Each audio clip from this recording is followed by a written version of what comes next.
এইটা হচ্ছে আমাদের এক্সাম ব্যাচের group, Telegram group. So last exam ছিল এটা। হ্যাঁ, আচ্ছা, সো স্ক্রিন দেখতে পাচ্ছ সবাই? একটু কনফার্ম করো। জি ভাইয়া। জি ভাইয়া। ওকে, সো এটা হচ্ছে আমাদের গ্লোরি এক্সাম 6।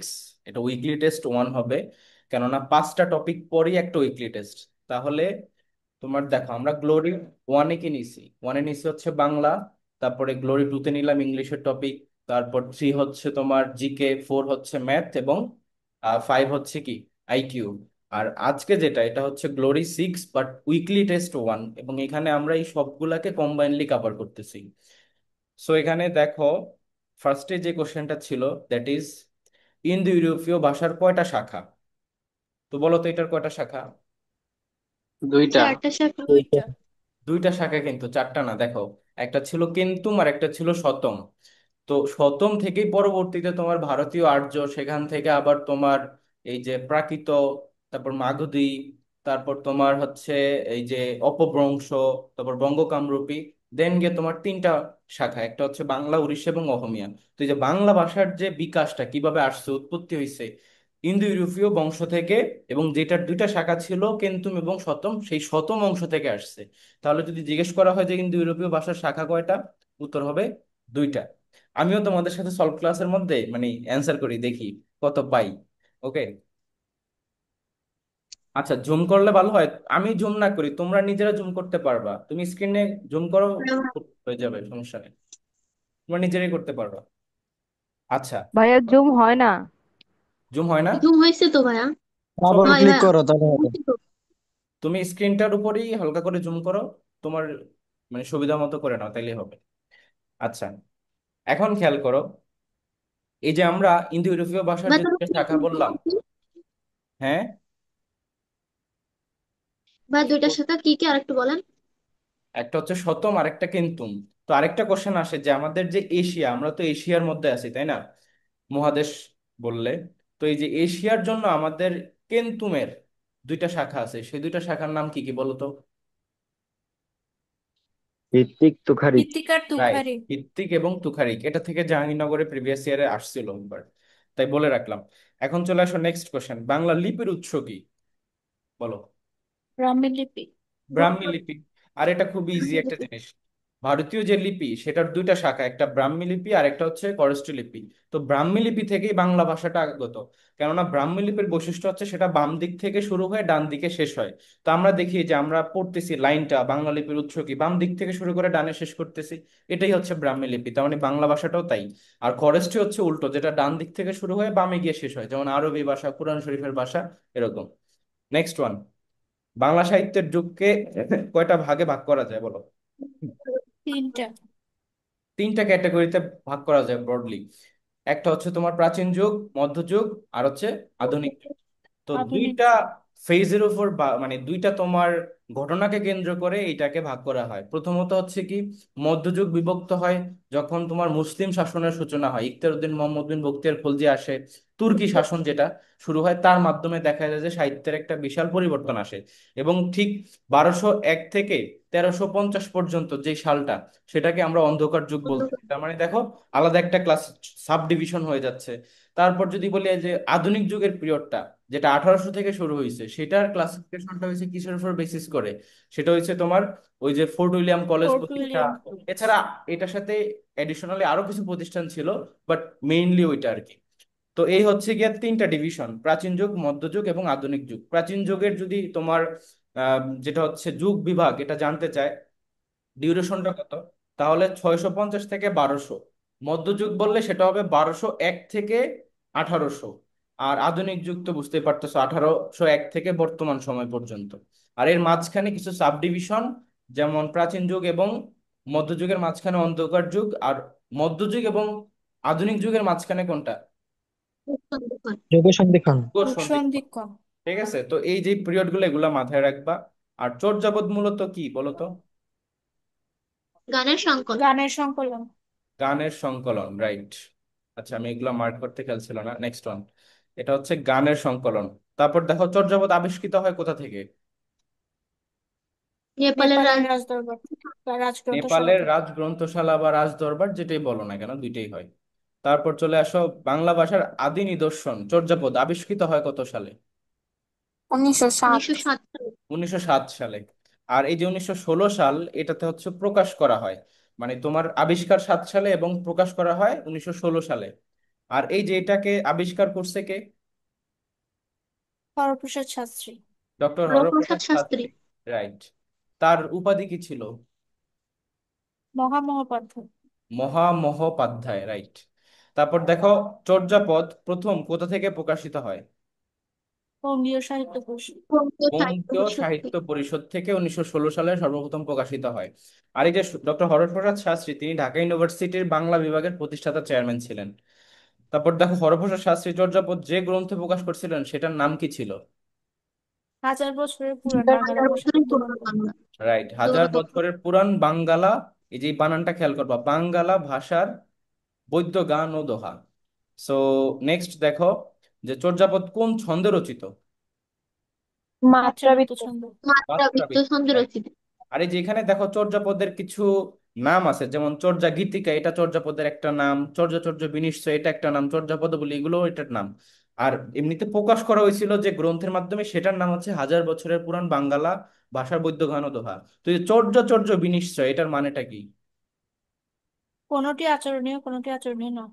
রাইট, কোনটি আচরণীয় কোনটি আচরণীয় নয়, এটা আর কি আমাদেরকে বোঝায় এই, মানে তোমার চর্যাপদের ভিতরে বিভিন্ন লাইনের মাধ্যমে। এখানে প্রবাদ আছে, তারপর বিভিন্ন লাইন আছে। প্রবাদ আছে কয়টা? 6টা।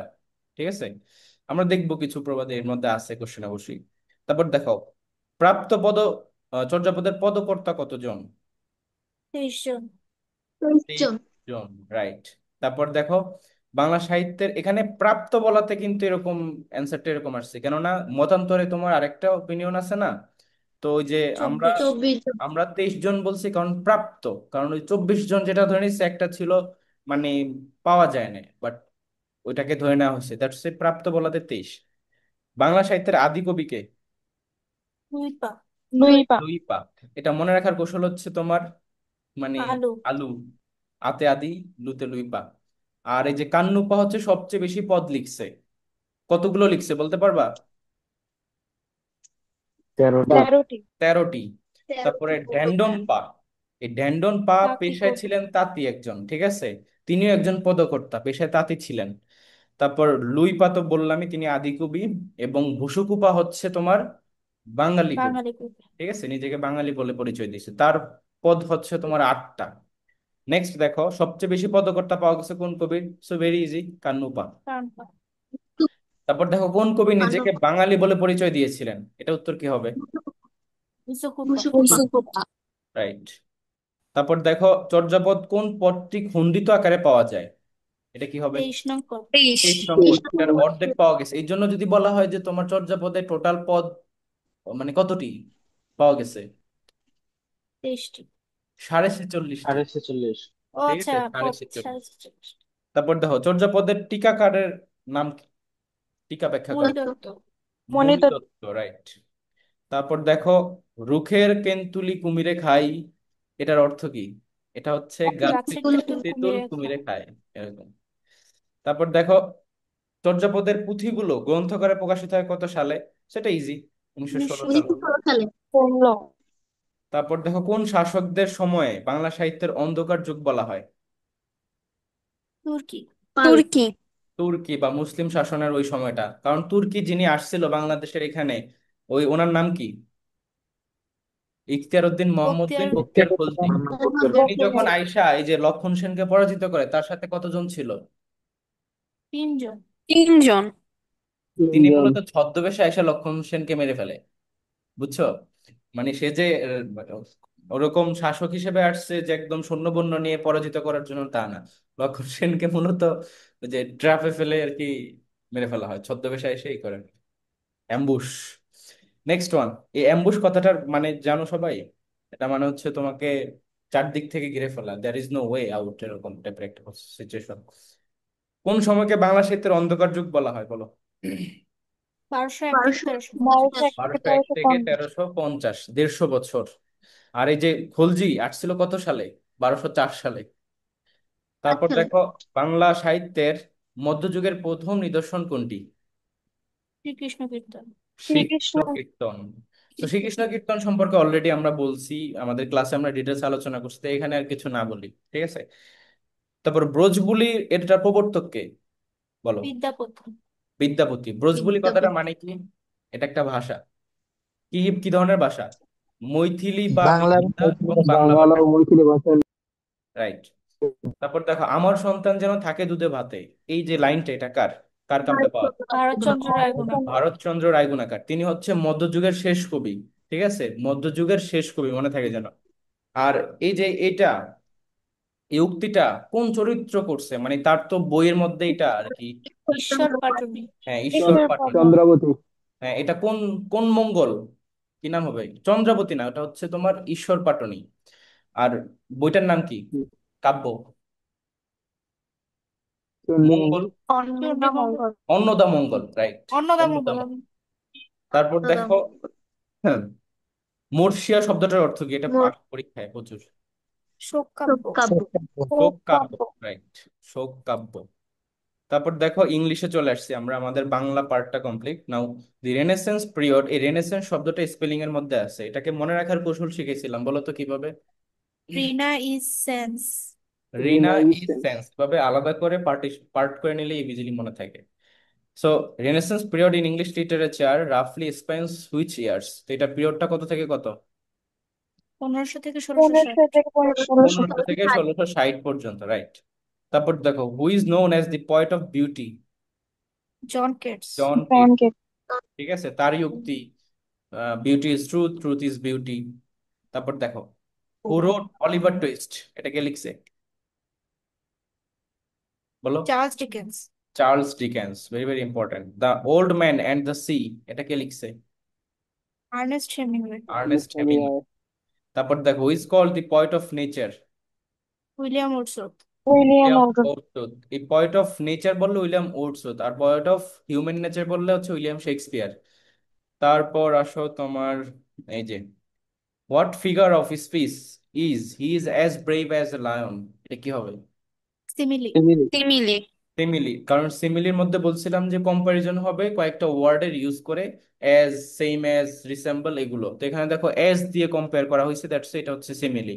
আর এরপরেরটা which figure of speech is in Bangladesh bleeds for cricket, এ কি হবে? পার্সনিফিকেশন।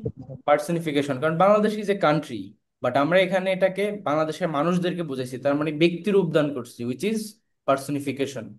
আচ্ছা। তারপর দেখো in poetry the repetition of vowel sound is called what? Assonance. Assonance. আর যদি বলা হয় কনসোনেন্ট সাউন্ড স্পেশালি, তখন হচ্ছে অ্যালিটারেশন। অ্যালিটারেশন। তারপর দেখো a sonnet is a poem of dash line, কতগুলো লাইন থাকতে হবে? 14 লাইন্স। 14টা লাইন থাকতে হবে। 14 লাইন। আচ্ছা, আর পেট্রার্কিয়ান যে সনেট, সেটার মধ্যে এটার ডিভিশনটা কিভাবে হয়? কত প্লাস কত? 8 6। 8+6। 8 প্লাস যেটা 6। বলছেন সেটা দেখা যাচ্ছে না, সেই কোশ্চেনটা। জি, আবার বলো। আপনি যে কোশ্চেনটা আপনি যে কোশ্চেনটা বলতেছেন সেটা দেখা যাচ্ছে না, একটু পরে পরে দেখা যাচ্ছে। তো বলতেছি তাই? মানে সবাই না কি? হয়ে ঠিক না। আছে। ঠিক আছে ভাই, আপনি মেবি জিজ্ঞেস তোমার করলে হয়তো নেটওয়ার্কের কারণে এরকম হতে পারে, জিজ্ঞেস বাট ঠিক থাকার আচ্ছা, কথা এটা। ঠিক আছে ভাই। ওকে। তো এই যে সনেটের মধ্যে যে তোমার 14টা লাইন, তার প্রথম যে 8টা সেটাকে বলা হয় অষ্টক, আর পরের 6টাকে বলা হয় ষষ্ঠক, মনে থাকে যেন, এডমিশনে আসে। হুইচ এলিমেন্ট অ্যান্সার, এটা হচ্ছে শর্ট হিস্ট্রি এলিমেন্ট, এটা থেকে পরীক্ষা কোশ্চেন আসে, হয়তো অনেকে এটার নামও জীবনে শুনে নেয়। দেখো সেটিং। যে, সেটিং। রাইট, হুইচ এলিমেন্ট করলে। Answer where and when the story happens. তো শর্ট স্টোরি এলিমেন্টের মধ্যে সেটিং যেটা, সেটা হচ্ছে লোকেশন বা সময়, এটাকে ইন্ডিকেট করে। সো এটার নাম কি? সেটিং। তারপর দেখো which period of English literature is called the golden age of English drama, কি হবে বলো? Elizabethan age. এলিজাবেথ। এলিজাবেথান এজকে বলা হয় ইংলিশ লিটারেচারের স্বর্ণযুগ, রাইট। তারপর দেখো who perfected the Italian or Petrarchan sonnet, এটা কে করছে? চেষ্টা। পেট্রাক করছে। তাই পেট্রার্ক। সনেটের জনক বললো পেট্রাক হয়, আর বাংলা সনেট হচ্ছে মাইকেল মধুদাদু। আচ্ছা। A group of lines in a poem separated by space is called stanza. What? এটা হচ্ছে স্ট্যানজা। একটা দেখো স্ট্যানজা হচ্ছে কি, যে আমরা যখন কোন একটা কবিতা পড়ি দেখবা যে ছন্দ মেলানোর জন্য 2 লাইন করে থাকে, 2 লাইন আলাদা আলাদা আলাদা আলাদা করে, বা 4 লাইন আলাদা আলাদা করে। তো এই যে 4 লাইনের আলাদা আলাদা করে যে অংশগুলা, এটাকে কি বলা হয়? স্ট্যানজা বলা হয়। স্ট্যানজা কথাটার বাংলা মিনিং কি হবে? স্তবক। স্তবক। স্তবক। Right. To be or not to be, that is the question. এটা কোথায় হয়েছে বলো? হ্যামলেট। হ্যামলেট। হ্যামলেট। হ্যামলেটে। কে লিখছে? William William Shakespeare. William Shakespeare. William Shakespeare. Shakespeare, right. Beauty is truth, truth is beauty, এটা কার উক্তি? জন। John Keats. কিটস। না, হ্যাঁ কেটস হ্যাঁ, কেটস। ঠিক আছে। আচ্ছা। তারপর দেখো, who wrote arms and the man? George Bernard Shaw. GB Shaw বা জর্জ বার্নার্ড শ। এই কোশ্চেনটা আমাদের সময়, আমি যখন জাহাঙ্গীরনগরের বি ইউনিটে পরীক্ষা দিই তখন এটা আসছিল। পারছিলাম, মনে আছে। তারপর দেখো, the play man and superman, এটাও কার? George Bernard Shaw. Very George very important Bernard Shaw. কিন্তু। এনিম্যাল ফার্ম, এটা একটা পলিটিক্যাল জর্জ স্যাটায়ার। অরওয়েল।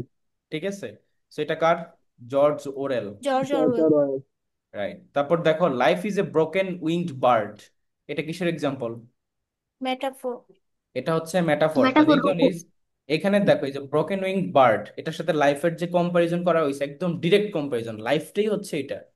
আচ্ছা, আর এই যে লাইনটা, এটা কিসের, কোন কবিতার? ড্রিম। ড্রিম। যে ড্রিম। তো এই যে ড্রিমস তো দুইটা ড্রিমস। কবিতা তোমাদের ইংলিশ ফার্স্ট পেপারের মধ্যে, ইএফটি। তো প্রথমটাকে লিখছে, মানে যদি বলি যে ড্রিমস, একটা লাইন হচ্ছে হোল্ড ফাস্ট টু ড্রিম, আর একটা ড্রিমস সেটা হচ্ছে তোমার all people dream but not equally. So এইটা হচ্ছে তোমার কে লিখছে, এই যে life is a broken winged bird, বা যদি বলি হোল্ড ফাস্ট টু ড্রিম, সেটা কে লিখছে? হোল্ড ফাস্ট টু ড্রিমস লিখছে ল্যাংস্টন হিউজেস এস না? D warden. তোমরা তো এসটি প্লেস। ওয়ার্ডেন। আচ্ছা, এটা একটু চেক করি, it's important. Hold fast to dream. আচ্ছা, হোল্ড ফাস্ট টু ড্রিম যেটা, সেটা লিখছে হচ্ছে তোমার লাংস্টেন হিউজেস।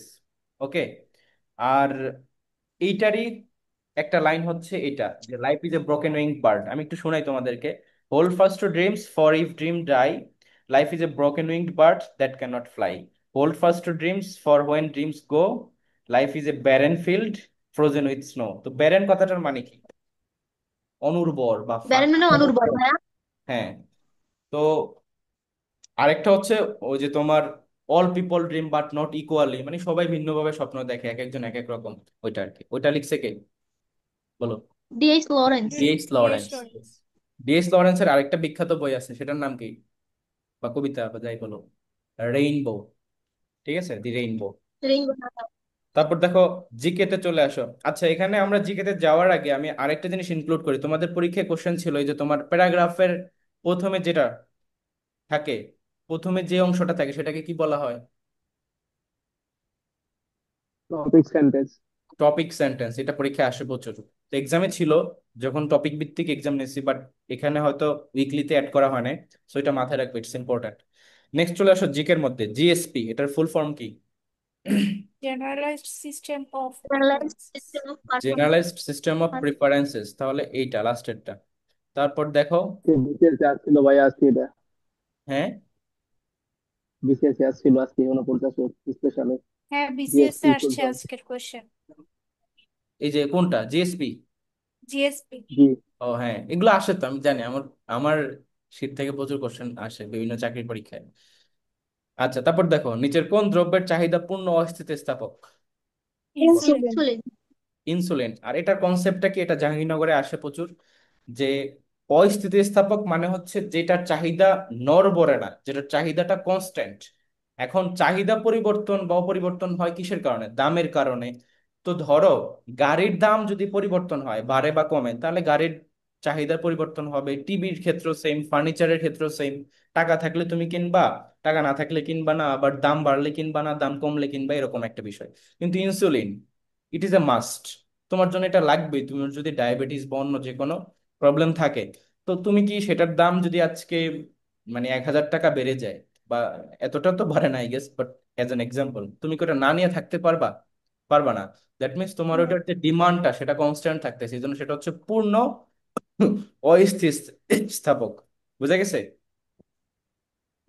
আচ্ছা, তারপর দেখো, বার্ডের প্রতিষ্ঠাতা কে?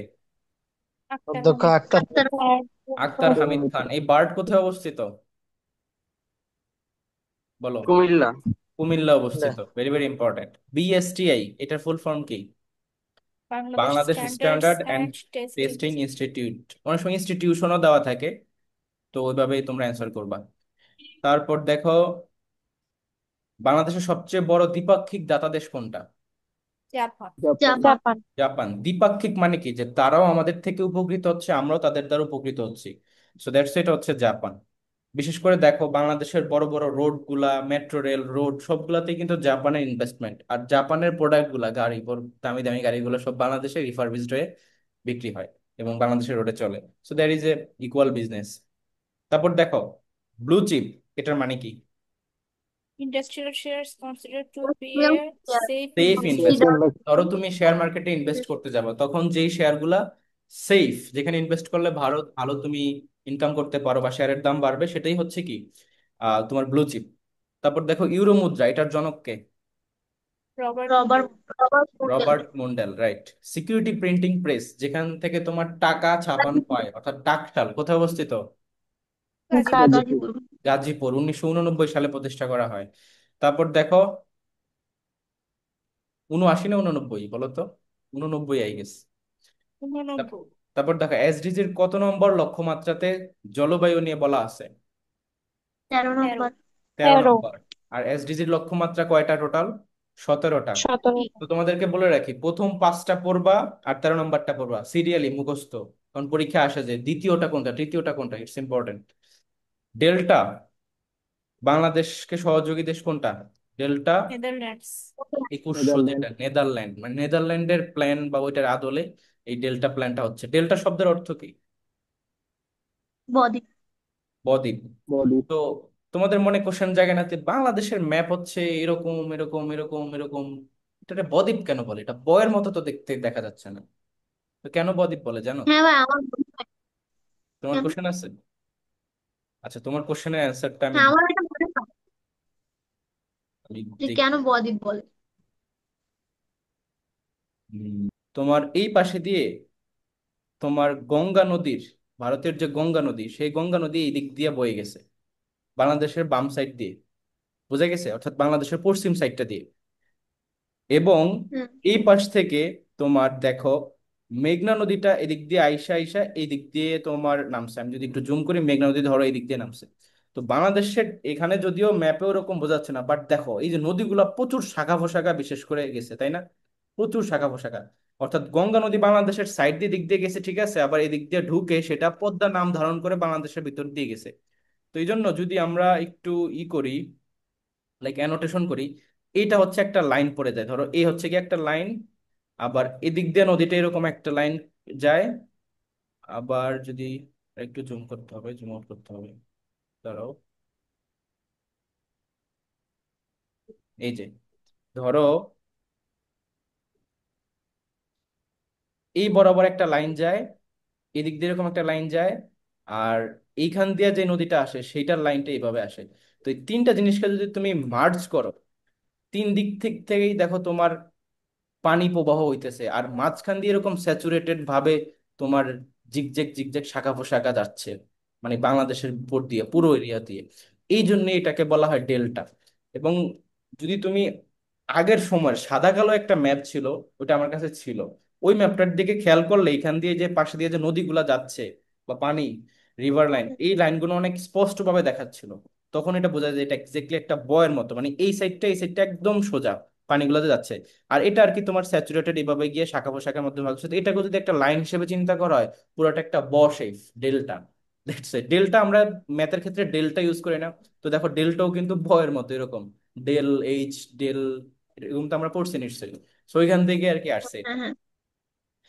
এনিওয়ে, যতটুকু বুঝছো আই গেস এটাই এনাফ। এখন আমাদের ক্লাসে চলে আসি।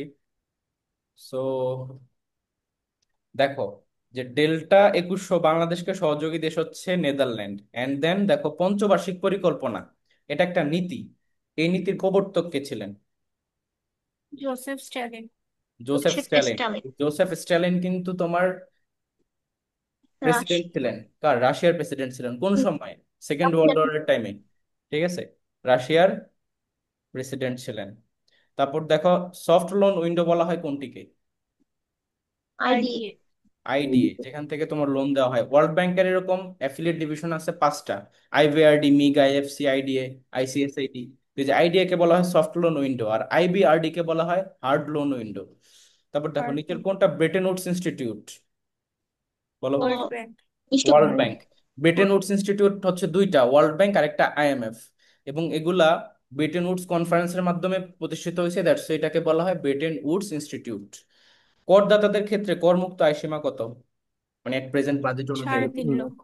3.5 লক্ষ। সাড়ে এখান তিন থেকে লক্ষ। পুরো লিস্টটাই পড়তে হবে কিন্তু তোমাদের, যে মহিলাদের ক্ষেত্রে কত, যারা 65 ঊর্ধ্ব বা যারা হচ্ছে তোমার জুলাই আন্দোলনের জন্য, তাদের জন্য, এই সবকিছু মিলিয়ে পড়তে হবে পুরোটাই। ব্যাট চালু হয়েছে কত সালে? 1লা জুলাই পয়লা 1991। 1 জুলাই 1991। 91। রাইট। তারপর দেখো বেইল আউট কিসের সাথে সম্পর্কিত? অর্থনীতি। অর্থনীতি বা ইকোনমিক্স। তারপর দেখো প্রত্যক্ষ কর নিচের কোনটা, মানে যেটা আমরা জেনে বুঝে দেই? আয়কর। আয়কর। অর্থাৎ তোমার ইনকাম আয়কর। কত সেটা বুঝেই আয়কর। তো তারপর তুমি দাও, এই জন্য এটা। বাট ভ্যাট যেটা ভ্যালু অ্যাডেড ট্যাক্স, যেমন ধরো একটা ফোন তুমি যদি ক্রয় করো, সেখানে ভ্যাট পড়ে না? বা একটা গাড়ি কিনো, একটা বাইক কিনো, একটা যাই কিনো, whatever, each and everything, সবকিছুর উপরে একটা ভ্যাট ট্যাক্স পড়ে। তো এটা কি আমরা জেনে বুঝে দিই? একটা চিপস খাইছি, কয় টাকা ভ্যাট না। দিছি আমরা কি জানি? জানি না। তো এটা হচ্ছে পরোক্ষ কর। তারপর দেখো দাস ক্যাপিটাল, এই যে বইটা, এটাকে বলা হয় সোশ্যালিজম না। বাইবেল। এটা কার্ল মার্কস লিখছে। আর লিও টলস্টয়ের একটা বিখ্যাত বই আছে, সেটার নাম কি? War and pitch.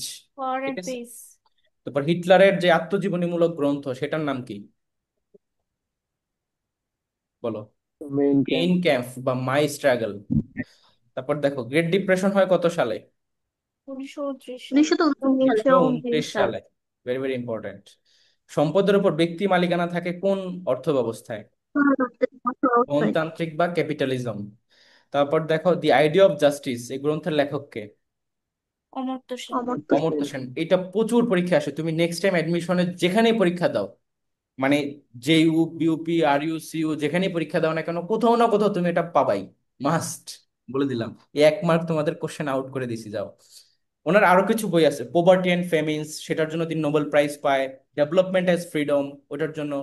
তো তারপর দেখো ফিসকাল ইয়ার 2025-26, এই যে বাজেট, সেখানে মোট খরচ কত, বাজেট আউটলাইন কত? 7,90,00,000 টাকা। 7.90 লাখ কোটি টাকা, রাইট। বিমস্টেকের ফুল ফর্ম কি? বে অফ বেঙ্গল প্রথমটা হবে। Initiative for multi sectoral technical and economic cooperation. তারপর সাফটা, এটার ফুল ফর্ম কি? সাউথ এশিয়ান প্রথমটা। Free trade free trade agreement. Area হয়, এগ্রিমেন্ট এরিয়া হয়। হয় ভাই। হ্যাঁ, মানে কোশ্চেন যেভাবে দেওয়া থাকে আর কি, ওইখানে মেবি এরকম অপশন ছিল। সো এরিয়া দিবা তোমরা যদি পরীক্ষা থাকে। অর্থনীতিতে লেইসেস ফেয়ার, এটাকে বলে মুক্ত বাজার অর্থনীতি, এরকম।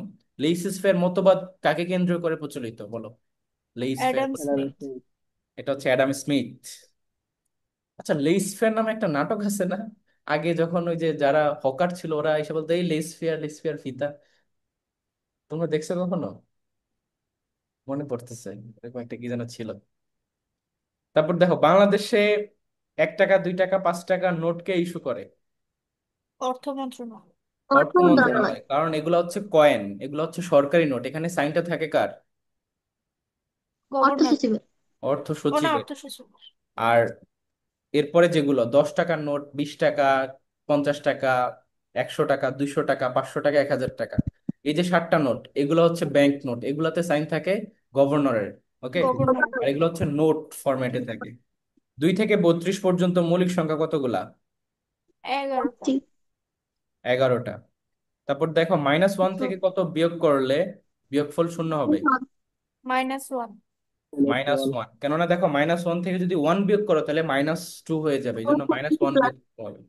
আর এটা হচ্ছে দশমিক সংখ্যার মানে ভাগের নিয়ম, তো উপরে ঘর সমান করবা, নিচেও ঘর সমান করবা, তারপর দশমিককে বাদ দিয়ে ক্যালকুলেট করলে এটার অ্যান্সার আসবে হচ্ছে 75। সো এখানে আমি জাস্ট দ্রুত যাচ্ছি কারণ ক্লাসে তোমাদেরকে এগুলো সবই আমি এক্সপ্লেইন করে বুঝাইছি। এখানে কি বোঝানোর প্রয়োজন আছে এনিওয়ান? না ভাইয়া। আচ্ছা, যদি তাই হয় তাহলে আমি একটু জাস্ট অ্যান্সারটা বলি। তারপর দেখো কোন ভগ্নাংশগুলোর মধ্যে বৃহত্তম কোন, সরি, নিচের ভগ্নাংশগুলোর মধ্যে বৃহত্তম কোনটা? Two cross by method three use করে করবা। 2/3 হবে, মানে একটার সাথে একটাকে ক্রস মেথড করে যেটা বড় সেটাকে রাখবা স্কিপ, আবার পরেরটার সাথে কম্পেয়ার, দেন স্কিপ, আবার পরেরটার সাথে কম্পেয়ার। দুটি সংখ্যার অনুপাত 5, 6, তাদের গসাগু 4 হলে লসাগু কত? 30। 120। 30x 30 × 4, 120। দুটি সংখ্যার গুণফল 1536 হলে লসাগু যদি 96 হয়, গসাগু কত? এটা দিয়ে এটাকে ভাগ করে দাও, অ্যান্সার যা আসে তা। তো এটা হবে 16, কারণ 6 6 গুণ করলেই 36 আসে, এরকম লাস্টে গিয়ে মিলে। তাই 72 সংখ্যাটার ভাজক সংখ্যা কত? 12টা। 12। ভালো। 12টি। আর এটাকে বের করার মেথড হচ্ছে লসাগু করতে হবে। লসাগু করে যত, মানে তোমার যত যতগুলো উৎপাদক আসবে সেগুলোকে পাওয়ার আকারে লিখে এক যোগ করে দেন মাল্টিপ্লাই করবা। দুটি ক্রমিক সংখ্যার বর্গের অন্তর 199 হলে বড় সংখ্যাটি কত? 100। 100, কারণ টেকনিক হচ্ছে তোমার বর্গের অন্তর +1/2, আর ছোট সংখ্যার ক্ষেত্রে -1/2। তার মানে এটা +1 করলে 200, 2 দ্বারা ভাগ করলে 100 হবে। তিনটি ক্রমিক পূর্ণ সংখ্যার গুণফল 120 হলে তাদের যোগফল কত? এটা হচ্ছে 15 15। বা 15। এখানে গুণফল বললে কি করবা? তখন কি এক্স ধরে করবা? মোটেও না। তখন হচ্ছে লসাগু করবা। লসাগু করে তিনটা নিয়ে আসবা, যে এই তিনটার গুণফলেই 120 হয়। ঠিক আছে? আর যদি যোগফল বলে তখন এক্স, x+1, x+2 সেভাবে ধরে করবা, কিন্তু গুণ।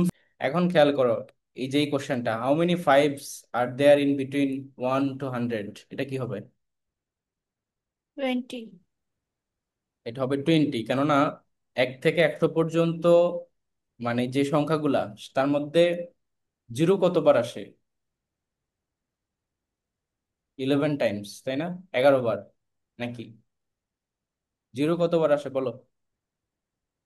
11 11 বার। বার ভাইয়া। আর ওয়ান, যে সংখ্যাটা ওয়ান, সেটা কতবার আসে? 21 বার। 21। 21 বার। আর বাদ বাকি সবগুলা সংখ্যাই আসে হচ্ছে 20 বার করে, তাহলে 5 কতবার আসবে? 20 বারই আসবে। 20 বার। 20 দুই সংখ্যাটা কতবার আসবে? তাও 20 বারই আসবে। এরপর দেখো, এক ব্যক্তি তার সম্পত্তির 3/1 অংশ পুত্রকে, 3/1 অংশ মেয়েকে, 5/1 অংশ স্ত্রীকে এবং বাকি অংশ এতিমখানায় দান করলো। দানের পরিমাণ 8,000 টাকা হলে তার মোট সম্পত্তি কত? সো এই টাইপের যখন এরকম অংশ অংশ বিভিন্ন জনকে দিবে এবং একটা অংশের পরিমাণ দেওয়া থাকবে, তখন পুরো সম্পত্তিটা জানতে চাইবে। তোমরা যেটা করবা, যে অংশগুলো দেওয়া হবে সেগুলাকে যোগ করবা, যোগ করে সেটাকে পূর্ণ অংশ 1 থেকে বিয়োগ করে দিবা। 1 থেকে বিয়োগ করলে যে অংশটা থাকে সেটাই সমান এই যে পরিমাণটা দেওয়া থাকবে। তো ওইটা সমান যদি 8,000 টাকা হয়, তাহলে পূর্ণ অংশ 1 সমান কত বের করলেই অ্যান্সার চলে আসে। তো এটার উত্তর হবে 60,000। ঠিক আছে? অর্থাৎ এগুলাই যে 1/3, 1/3 এবং 1/5 কে যদি তুমি সাম করো, আসবে হচ্ছে ধরো, মানে তোমার কত আসবে বলো তো? হুম, নিচে আসবে 15 লসাগু, আর উপরে আসবে হচ্ছে উপরে আসবে 13। 13। তাহলে 1 থেকে যদি মাইনাস করো, তাহলে হবে গিয়া 2/15, 15। অর্থাৎ 2/15। এই 2/15 মানে হচ্ছে 8,000 টাকা, কারণ এই অংশটাই সে দান করছে। তাহলে পূর্ণ অংশ 1 সমান কত হবে? তাহলে 8,000 ইন্টু হবে গিয়া তোমার 15, ডিভাইডেড বাই হবে গিয়া তোমার ইয়ে আর কি 2। তাহলে অ্যান্সার আসবে 60,000। এবং 1 কোটিতে কত মিলিয়ন? এটা পারো নিশ্চয়ই 10 সবাই। মিলিয়ন। 10 মিলিয়ন। এই টাইপের কোশ্চেন গুলো যেহেতু আসে। আর এই যে এই কোশ্চেনটা তোমার কতটি ইয়ে ছিল, how many fives are there in 100, 1 to 100, 20টা, এই টাইপের কোশ্চেন গুলো বিউপিতে কতবার আসছে। তারপর দেখো, 1 ইঞ্চ সমান কত সেন্টিমিটার? 2.54 সেন্টিমিটার। 0.54। 1 মাইল সমান কত কিলোমিটার? 1.6 কিলোমিটার। 1.6। তারপরে 1 নটিক্যাল মাইল সমান কত কিলোমিটার?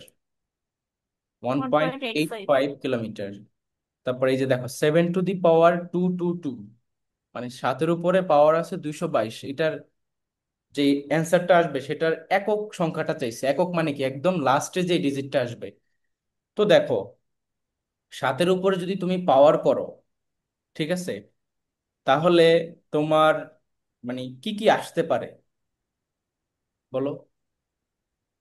7 7 7 9 3 1। 7 9 3 1। তো দেখো, 7 9 3 1 যদি আসে, এখানে আমার 222 পর্যন্ত আমরা এটাকে বারবার মাল্টিপ্লাই করব। ঠিক আছে?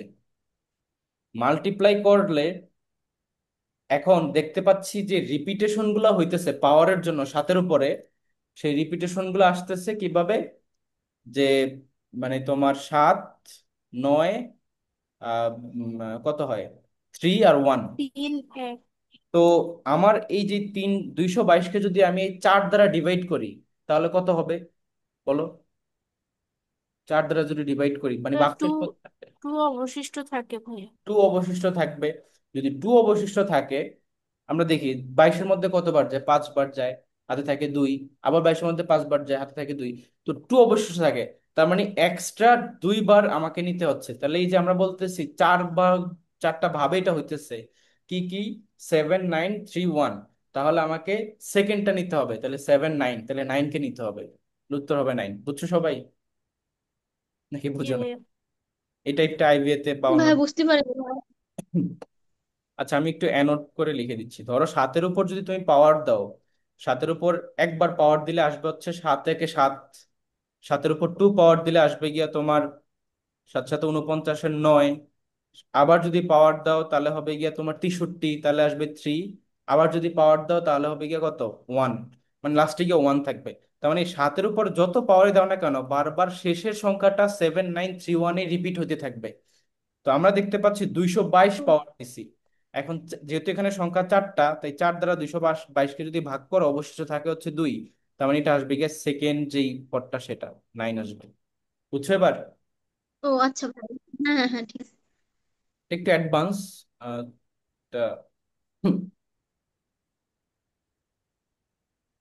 ওকে, এখন দেখো, একটি সংখ্যাকে 12 দ্বারা ভাগ করলে ভাগশেষ থাকে 9। আবার সেটিকে 6 দ্বারা ভাগ করলে ভাগশেষ কত হবে? তো এটাকে তুমি মানে ধরে নাও যে কোনো সংখ্যাকে 12 দ্বারা ভাগ করলে যদি সেটার ভাগশেষ 9 থাকে, সংখ্যাটা অ্যাকচুয়ালি কত, 12 + 9 না? চিন্তা হুম করে দেখো, হুম। তাহলে কত হয়? 21। 21। 21-কে 6 দ্বারা ডিভাইড করলে কত ভাগশেষ থাকবে? 18, 2 আর 3। 1, তাহলে 3 হবে। A clock loses 30 minutes each day. How many days it will take to reach a point what the clock will indicate the correct time? মানে একটা ঘড়ি 30 মিনিট ধরে ধীরে চলে, স্লো হয়ে গেছে, তাহলে কতদিন পরে আবার এটা সঠিক সময়টা দিবে? ওই যে 720-কে তুমি ভাগ করে দাও 30 দ্বারা, তাহলে অ্যান্সার হবে 24। এই টেকনিক গুলো শিখেছি ক্লক রিজনিং এর মধ্যে। It is quarter to 9। Quarter to 9 মানে কত? 9টা বাজতে এখনো 15 মিনিট বাকি, তাহলে 8টা 45। তাহলে মিরর টাইম কি হবে? 3টা 15। ঠিক আছে, 3:15। কারণ 3:15। 11:50, ভাই এটা কেমন হবে? 11:60 থেকে তুমি এই 8টা 45-কে বিয়োগ করবা। এটাই টেকনিক। এগুলো সব আমরা ইয়েতে কভার করছি, মানে আইকিউ ক্লক রিজনিং ক্লাসে, তো সেটা দেখলেই হবে। তারপর দেখো, 9টা বাজে, তাহলে ঘন্টা মিনিটে কাটা মধ্যবর্তী কোণ কত? এটার ফর্মুলাটা কি 90 আগে ডিগ্রি। বলো। ফর্মুলাটা কি? 11 × m - 16 × s/2 এই ফর্মুলা ইউজ করে অ্যান্সার বের করলেই আচ্ছা চলে আসে। In a month of 31 days, মানে 31 দিন আছে একটা মাসে, থার্সডে ফলস অন 16th, 16 তারিখে তৃতীয় বৃহস্পতিবার, তাহলে লাস্ট ডেতে তোমার কততম বার হবে? তো এটা হবে গিয়া 5th ফ্রাইডে। কেননা দেখো, 16তম, আমরা জানি কি 7 দিন পর পর তোমার ডেট বারবার রিপিট হয়। একশো দিন তাহলে হয়। 16 তারিখে যদি থার্সডে হয়, এটা যদি থার্ড হয়, এরপরে 7 যোগ করলে কত হয়? 23, তাই না?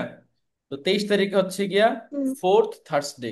এরপর আবার 7 যোগ করো, তাহলে হবে গিয়া 30। 30 তারিখে হচ্ছে গিয়া 5th থার্সডে। তাহলে 31 তারিখে কি বার? 5th Friday. শুক্রবার। তারপর দেখো, 2010 সালের 1লা জানুয়ারি যদি শুক্রবার হয়, তবে ওই বছর শুক্রবার পাওয়া যায় কতগুলা বলো? 53টা। 53টা। আর অন্যান্য গুলা 53টা। পাওয়া যাবে 52 বার করে। ঠিক আছে, যেমন প্রথম ডেটটা, যে কোনো ইয়ারের প্রথম ডেট যেটা 1st জানুয়ারি, সেই বারটা 53 বার হয়, বাকিগুলা সব 52 বার করে থাকে। আর লিপ ইয়ারের ক্ষেত্রে প্রথমটা এবং দ্বিতীয়টা, মানে 1st জানুয়ারি 2nd জানুয়ারি দুইটাই 53 বার থাকে, বাকি বারগুলা থাকে হচ্ছে তোমার 52 বার। এখন দেখো, 1999 সালের 1লা ফেব্রুয়ারি সোমবার হলে 98-এর 1লা ফেব্রুয়ারি কি বার ছিল? এটা 1 মাইনাস হবে, কারণ লিপ ইয়ার না। তাহলে কি হয়? সোমবার হলে রবিবার। How many Times a day the hands of A clock coincide, মানে একটা ঘড়ির যে কাঁটা থাকে, হাত মানে হচ্ছে কাঁটা, সেগুলা প্রতিদিনে কতবার কোইনসাইড করে, মানে একটা একটাকে অতিক্রম করে, ক্রস কতবার করে? 22 বার।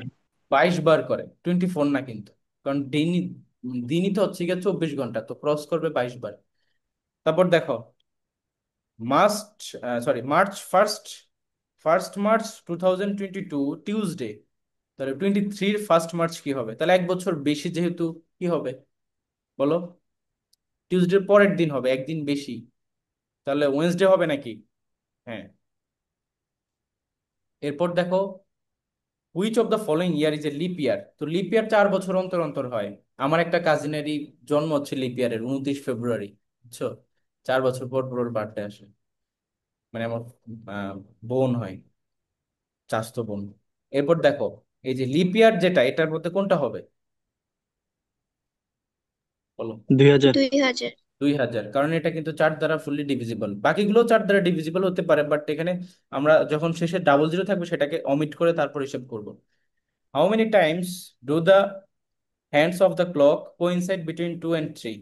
2টা থেকে 3টা পর্যন্ত ঘড়ি কাঁটা কয়বার কোইনসাইড করবে বলো? একবার। 2টা থেকে 3টা পর্যন্ত, 2টা 3টা পর্যন্ত একবারই কোইনসাইড করবে, ঠিক আছে? আচ্ছা, what is the time gap between our hand and minute hand of A clock at 3:30 p.m.? এখানে কোশ্চেনটা কি বলছে, যে যখন 3টা 30 বাজে তখন ঘন্টার কাঁটা এবং মিনিটের কাঁটার মধ্যবর্তী গ্যাপটা কত? এটাকে তুমি ফর্মুলা দিয়েও করতে পারো, এটাকে তুমি ম্যানুয়ালি করেও করতে পারো। ধরো এটা হচ্ছে একটা ঘড়ি, ঠিক আছে? ঘড়ি আরো সুন্দর হয়, আমারটা একটু বেশি সুন্দর হয়েছে। এখন 3টা যখন বাজে, 3টা 30, তখন মিনিটের কাঁটা কোন বরাবর থাকবে বলো? এই 12, এই 6, এই 3, এই এই হচ্ছে গিয়া 9। মিনিটের কাঁটা কোথায় আছে যখন 3টা 30 বাজে আগে বলো? 6 ছয়ে। বরাবর। আর এই যে ঘন্টার কাঁটা, সেটা হচ্ছে তোমার 3 এবং 4-এর মাঝখানে, তাই না? 3 এবং 4-এর হ্যাঁ। মাঝখানে। জি। তো দেখো, 3 4 5, সরি এখানে একটা হবে জাস্ট, এটা ধরো 5। তো এই যে 3 থেকে 6 পর্যন্ত 5, এখানে টোটাল মিনিট কত মিনিট? 3 থেকে 6 পর্যন্ত 15। মিনিট কত মিনিট? 15 মিনিট। আর এখানে ভাগ কয়টা, ডিভিশন কয়টা? 3টা। তার মানে প্রতিটা ডিভিশনের জন্য 5 করে পাচ্ছে, আর আমার ঘন্টার কাঁটা আছে কোন বরাবর? একটার মাঝখানে, তার মানে সেই 5-এর অর্ধেক। তাহলে এখানে 2টা পাচ্ছে, 2টা ডিভিশন পাচ্ছে, এই পাশে একটা 5, এই পাশে একটা 5, 10, আর এটার অর্ধেক আড়াই, কত হবে? 12.5 মিনিট। বুঝছো সবাই? ভাইয়া এটা তো ফর্মুলা অ্যাপ্লাই করলে 12.5 আসে। ওই ফর্মুলাতে আসে তোমার হচ্ছে গ্যাস, তোমার সেটা ম্যাথমেটিক্যাল অ্যান্সার আসে, তাই না? কিন্তু ম্যাথমেটিক্যালি 1 থেকে 100 কাউন্ট করা হয়। আর টাইমের জন্য 1 থেকে 60 মানেই হচ্ছে, মানে 100% মানেই 60, আর 1% মানে হচ্ছে 1। আর ম্যাথের ক্ষেত্রে 100% মানে 100। বুঝছো বিষয়টা? ওইটা আর কি। 12.50 মানে সাড়ে হচ্ছে, ভাই বারো কেমনে আসছে আমি বুঝি নাই। ভাই এখানে এই এটা ম্যাচ বুঝছো কিনা বলো? মানে 15 মিনিট পর্যন্ত বুঝছি। ভাইয়া আচ্ছা, মানে এই তুমি যে চুপ থাকো প্লিজ, আমি তিনটা বলে দিচ্ছি। তিরিশের। দেখো, এখানে 3টা ডিভিশন, তার মানে 15 মিনিট 3টা ভাগে বিভক্ত, প্রতিটা ভাগের জন্য অর্থাৎ 3 থেকে 4 পর্যন্ত 5 মিনিট, 5 থেকে 6 পর্যন্ত, 3 থেকে 4 পর্যন্ত 5 মিনিট, 4 থেকে 5 পর্যন্ত 5 মিনিট, 5 থেকে 6 পর্যন্ত 5 মিনিট। তাহলে আমার যে ঘড়িটা আছে, আমি যদি আরেকবার তোমাকে একটু এঁকে দেখাই, এই যে ঘড়িটা এখানে যে আছে, সেটার মিনিটের কাঁটা 6 বরাবর এক্স্যাক্টলি, আর ঘন্টার কাঁটাটা 3 বরাবর না হয়ে 3 এবং 4-এর মাঝখানে আছে। তো এটা যদি 4 হয়, এটা যদি 5 হয়, তাহলে তুমি দেখো এই যে মাঝখানে সময় গ্যাপ কতটুকু। তুমি এখানে পাচ্ছ 5 মিনিট, এখানে পাচ্ছ 5 মিনিট, আর এখানে পাচ্ছ 2.5 মিনিট, তাই না? 2.5 মিনিট মানে কত বলো? 2.5 মানে আড়াই আড়াই মিনিট না? আড়াই না? তো হ্যাঁ দেখো, আড়াই। তো আড়াই, ও আইসি, তাহলে এটা তো 12.5 হওয়ার কথা না? ধরো এখানে হচ্ছে 5 মিনিটের অর্ধেক কত? 2.5 মিনিট না? হ্যাঁ ভাইয়া। তাহলে ঠিকই আছে, 12.50। 2.5 মিনিট মানে তো 2 মিনিট 30 সেকেন্ড। হ্যাঁ, 2.5 মিনিট মানে তো 2 মিনিট 30 সেকেন্ড। ও ঠিকই তো আছে, টাইম ধরলে তো 2 মিনিট 30 সেকেন্ড। আবারও তো ভুল করতেছি। তাহলে মিনিট কত? 12 মিনিট 30 সেকেন্ড আপনি না? যেটা প্রথমে বলছিলেন ওটাই ঠিক আছে, যে ওই 100 হলে তখন 50% হ্যাঁ, এরকম করে ইয়ে ধরো করলেন। 12:30 আসছে, আমার 12:30 আসছে এখানে অ্যাঙ্গেল অনুযায়ী, ঠিক আছে, এতটুকুর মধ্যে 12:30 আসছে। এখন 12:30 মিনিট বানাও, তাহলে 12 মিনিট 30 সেকেন্ড না? হ্যাঁ হ্যাঁ হ্যাঁ। তাহলে এখানে জাস্ট সেকেন্ডে দেখাইছে এটাকে, দ্যাটস ওয়াই এটাকে এটাকে আমরা ম্যাথের হিসেবে ধরি নাই, সেকেন্ডে হিসেবে ধরছি। ভাই এটাকে তো ভাই যে মধ্যবর্তী কোণ বের করে 6 দিয়ে ভাগ করে দিলেও তো হয়ে যায়। না, ওইভাবে না করার থেকে এভাবে ম্যানুয়ালি করলে বেটার। ম্যানুয়ালি করবো, আরেকটা ফর্মুলাই আছে ডিরেক্ট, ওইটা দিয়েও করতে পারো, অ্যাঙ্গেল ভাইয়া বের করে এটা। ফর্মুলা ডিরেক্ট অ্যাপ্লাই করলে ওইটা তো 12.5 আসে, ফর্মুলাটা আপনার শিটেই দেওয়া ছিল। ফর্মুলাতে যেভাবে আসুক না কেন, এটা তো তোমার টাইম বোঝাচ্ছে, তো 12.5 মানে কি? 12:30 না? মানে যে ওয়ান বারো। সাড়ে টু একশো 12:30 একশো মানে কি? আছে। বারো এই মিনিট পরীক্ষাটা তো 12 মিনিট 30 সেকেন্ড, এটা বুঝতেছো না কেন? যে ঘড়ির কাঁটায় ভাই 30টায় মানে 100, আমাকে ওদিকে হ্যাঁ, ধরে আছে। তুমি 12:30 পাইছো, অ্যান্সার ফাইন। 12:30 মিনিট মানে কি? 12 মিনিট 30 সেকেন্ড না? হ্যাঁ, এটা বুঝতে ঘড়িতে কেন এত আসলে এরকম হবে। কমপ্লেক্স হইতেছে আমি বুঝতেছি না। এনিওয়ে, ব্যাপারটাতে আসি। If a king was born in 300 BC and died in 200 AD, how many year did he live? সে কত বছর বাঁচছে? 500। 500 বছর। 500 বছর ভাইয়া। কারণ বিসি বিসিটা এডি। জিরোতে আসে, আবার এডিটা উপরের দিকে যায়, এই জন্য দুইটাই সাম হবে। Which of the following years will have the same calendar as 2025? তাহলে 2025 সালের সেম ক্যালেন্ডার আবার কত সালে পাওয়া যাবে বলো? 2031 আসে ভাইয়া, এটা 2031। আমার ভুল দুই হয়েছিল, হাজার কিন্তু এটা একত্রিশে কেমনে আসে? 6 বছর পর পর ভাই তোমার সেম ক্যালেন্ডার রিপিট হয়, তুমি দেখো ক্যালেন্ডার, আমি তোমাকে প্রমাণ ভাইয়া দিচ্ছি। এখন পরীক্ষায় তো ক্যালেন্ডার পাবো না। পরীক্ষায় তুমি ক্যালেন্ডার কেন পাবা? পরীক্ষায় তো তুমি এটা জানো কিনা সেটাই জাজ করা হইতেছে। জাহাঙ্গীরনগরে বিউপিতে এই ধরনের আইকিউ তো আসে, তুমি যদি ভাবো যে মানে ক্যালেন্ডার দেখে ম্যানুয়ালি করবে মানে তাহলে তো হবে না। এখানে ভাইয়া দুই ভাই হাজার ওটা হচ্ছে পঁচিশের আমার জায়গায় যদি অন্য আজকে কোনো শুক্রবার, সাল দেয় এরপরে তখন থার্সডে কিভাবে শুক্রবার বের হবে। করবো? আচ্ছা, আমার নামটা লিখে সাবমিট করে দেখি যে কত পাইছি। পরীক্ষা দিলাম তোমাদের সাথে, আই গেস 99 আসার কথা। এই যে এই টাইপের কোশ্চেন গুলা কিন্তু অ্যাডমিশন টেস্টে প্রচুর আসে। তো তোমরা যে যে টপিকগুলো আমি কভার করছি প্রত্যেকটা টপিকই নিজেরা আবার যেখানে যেখানে ল্যাকিং ছিল, যেটা তুমি স্কিপ করছো বা ভুল হয়েছে, সেটার ফুল টপিকটা রিভিউ করবা, ঠিক আছে? আর নেক্সট উইকেও আমরা আবার উইকলি টেস্ট 2 নিব, তার আগে আমরা হচ্ছে 5টা টপিক কভার করে ফেলবো, 5টা সাবজেক্টের। এভাবে করে এক্সাম ব্যাচের মধ্যেই তোমাদের ফুল একটা প্রিপারেশন হয়ে যাচ্ছে টপিক ওয়াইজ। তুমি দেখো, আমি কিন্তু সবগুলো কোশ্চেনই ইনক্লুড করতেছি, আবার সলভ ক্লাসে বলে দিচ্ছি যে কি কি টাইপের কোশ্চেন থাকবে। তো তোমার টপিকটা পড়া হয়ে যাইতেছে, ম্যাটেরিয়ালসটা পাচ্ছ, আবার তুমি এক্সাম দিতেছো, সেখান থেকে উইকনেস পাচ্ছ, সলভ ক্লাস হইতেছে, বেস্ট একটা প্রিপারেশন, এটাই আর কি।